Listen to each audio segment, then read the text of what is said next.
体育的消息来看，中华职棒全垒打王林志胜引退的系列赛，连续3天伫咧台北大巨蛋来举办。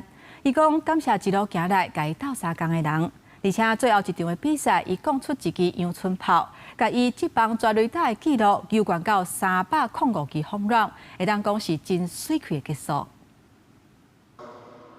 在最后这个时刻，谢谢我自己。 在引退仪式发表感言，中华职棒全垒打王被全领队优才林志胜感谢对家己讲辛苦咯，挡袂掉感动的目屎。从9岁打棒球，打到现在43岁，34年，我没有不舍，我很感谢棒球给我的所有的东西，给我的家庭，给我的家族。 很好的回报。也感谢一路帮助的人，包含桂英昌、蔡其昌、刘宝佑、高定良、洪一中、蔡文忠、吴福连等。赛后影片内底也有真侪人对伊送祝福。有8支12强开放的对手，古巴教练梅萨，甲经典赛讲出安打的一本强投，电中奖台。此刻在一垒，我们要邀请到 一位重量级的来宾要陪伴林志胜，也就是他征战多年的老队友，一起来欢迎一垒手辣爸潘宗伟。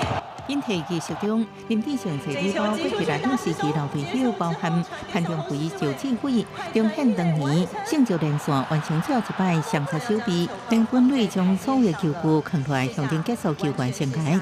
拜至引退系列赛最后一场，林志胜拍第6棒收一垒，应对前3局就摕到12-0领先。伊前3摆一场无攻出安打，6局下半一出局，伊要将全垒打纪录个贴悬。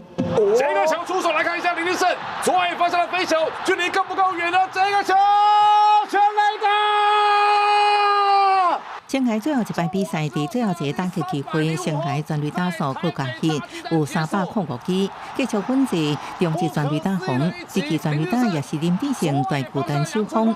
那伫中职10个球场拢无开封纪录，而且为新人开始连续22年拢讲出全垒打。